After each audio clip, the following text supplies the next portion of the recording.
Hi everybody, thanks for tuning into my channel, Healthy Living. So, I know I promised that I would show you guys how to make a yummy baked chicken dinner tonight, but unfortunately my power went out and didn't come on until I didn't have time to make dinner. So, it's back on now. So I thought I would show you guys how to make a yummy chocolate chip cookie recipe. Now I know you're really not supposed to eat sugar if you have PCOS or diabetes, but sometimes if it's rainy and cool outside like it kind of is today, you just are craving something sweet, and that's okay. It's okay to have something sweet. I'm craving something sweet, and chocolate chip cookies are my husband's absolute favorite sweet treat. So I thought I would show you guys how to make chocolate chip cookies using oats and oat flour. I got this recipe online, but I'm tweaking it a little bit to make them a little more chewy and yummy. The original recipe doesn't call for eggs, it calls for like an egg substitute, and I'm using eggs. And I'm also putting in some applesauce or I'm going to try to put in some applesauce. I may not be able to, but I'm going to try. And then where the original recipe calls for coconut sugar, I don't want to use processed sugar, so I'll be sweetening it with honey and hopefully some applesauce, unless my husband ate all the applesauce, and then I'll just use honey. So I hope you guys enjoy this chocolate chip cookie recipe. Try it, they're delicious.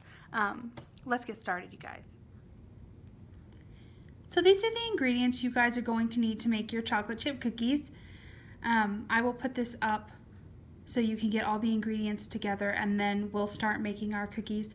I have my dry ingredients listed out, my wet ingredients listed out, and then my add-in ingredients. Those you put in at the end, just like you would when you dump chocolate chips into your chocolate chip cookie recipe. Now I'm using Carob chips. I prefer Carob chips over chocolate chips, and they're less in sugar. You can find unsweetened Carob chips at the store, these right here, that just decrease the sugar intake. So these are the ingredients you'll need, and I will show you how to put them all together. You'll need to preheat your oven to 350 degrees. And let's get started. I'm starting to make my cookies now. So I don't usually keep oat flour on hand. It can be kind of expensive at the store. But the cool part is you can make your own oat flour. And I'm going to show you guys how to do that. So I just have rolled oats. Just plain old rolled oats. I usually buy Bob's Red Mill rolled oats. And I measured out 1 cup of them. And I'm just going to put them into my blender and blend it up. That is oat flour in its basic form. So the recipe that I have calls for a cup of oat flour and a cup of oats. I'm just going to use Bob's Red Mill and make my own oat flour. It's super easy, and I'll show you how to do it. I have all of my ingredients out and ready to go, and I thought I would show you how to make the cookies looking down at them. And if my camera falls over, sorry, I'll just have to set you back up. So the first thing you need to do when you're making any type of baking thing is to do all of your wet ingredients first. Now on my wet ingredients, I put coconut oil down because that's what the original recipe said, but tonight I'm just kind of in the mood for butter. So I have butter here instead of coconut oil. You can use either. I think butter tastes a little bit better, but you can make them either way and both taste great. So my wet ingredients are first. I'm going to add my butter to the bowl that I have melted, and I want it nice and melted because it's going to absorb some of the dryness from the oats. Okay, now we need 1/2 cup of honey, so I gotta measure that out. And like I said before, if you maybe you're just trying to make some better, healthier options for your family, so maybe you want to use coconut sugar instead of honey, but I don't. I don't want to use anything processed, so I'm using organic raw honey for these cookies. And it calls for 1/2 cup, which is quite a lot, but once you taste the cookies, you don't really care. So 1/2 cup of raw honey right into the bowl. Scrape out all that goodness. Honey is so good for you. There's a big debate on if diabetics or people with PCOS should have honey.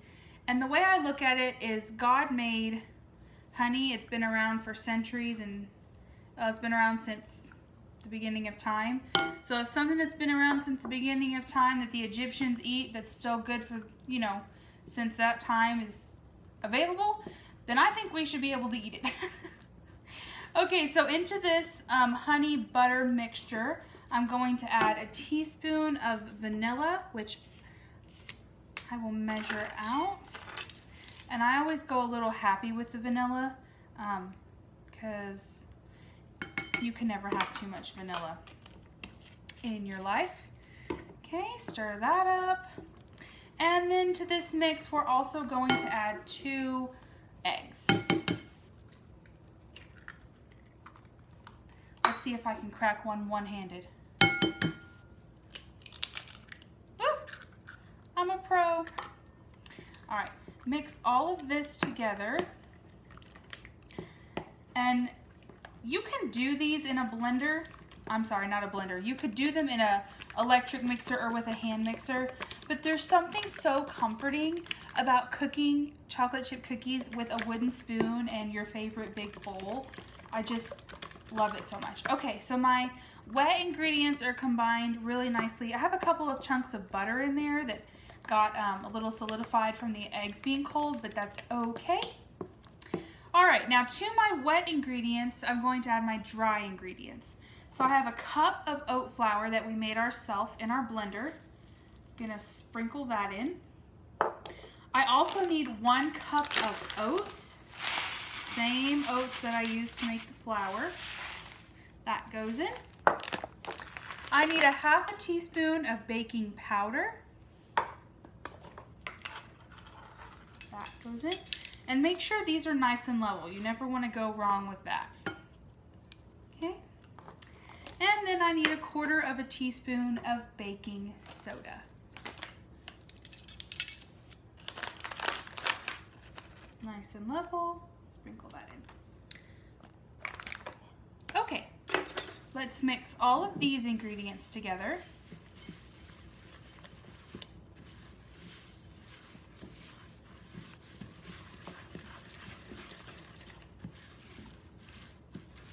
And the dough is pretty loose. It's not a really stiff dough. You don't want it to be a really stiff dough or else your cookies are gonna come out like, ugh, rocks. Okay, so our dough is done. Now I'm gonna do the add-in ingredients now that my dough is finished. These are the Carob chips that I found. They do have a little bit of sugar in them, unfortunately, but my favorite Carob chips you can get from, I want to say Whole Foods, but I don't have a Whole Foods near me, and they're unsweetened. Actually, I had my sister bring me some from Minot, North Dakota the last time she visited me because they're the best, but this is what I have so far. So you can just eyeball it. I'm just going to sprinkle a hefty dose in there. But I don't want them too overbearing with Carob chips. They have a different flavor if you've never had them before. So I'm using probably a 1/4 bag. Okay, toss those together. And then it says add a 1/2 cup of oats. You can sprinkle those on top or you can put them in. I'm actually going to be using muesli, if anybody has ever heard of muesli. You don't have to use this. I like to use this. It has raisins and dates and sunflower seeds, and I just think it makes a really yummy cookie. Now you don't have to add this by any means, but I want to change it up. Oats, however, will work just as well. So then I add a 1/2 cup of muesli. And let's scrape out all that stuff. So it's basically like adding some nuts to the mix. You could add nuts if you wanted to. That would be really yummy. If you added some almonds or some pecans would be delicious in this. Really good. All right, so my dough is all combined. Let me show you what that looks like up close.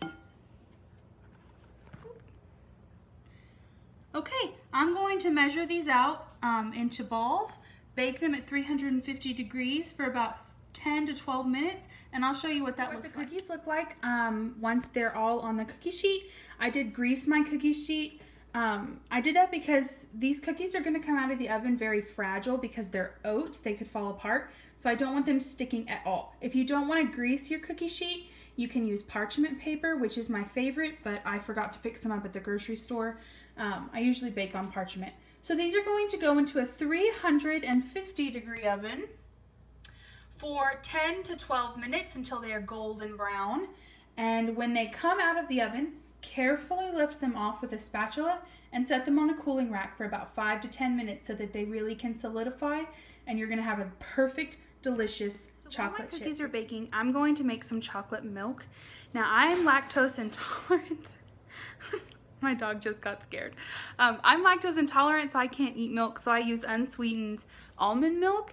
And what I do is I put about a cup of unsweetened almond milk in a glass, squirt a little bit of honey in there, and add a nice heaping tablespoon of cocoa and mix it up really well. And those are gonna pair, that's gonna pair perfectly with our chocolate chip cookies. There you have it, our delicious, healthy Carob oatmeal chip cookies that are perfect for you if you have PCOS or diabetes. I'll zoom in so you can see one. They're nice and golden brown on the edges, full of chocolate chips.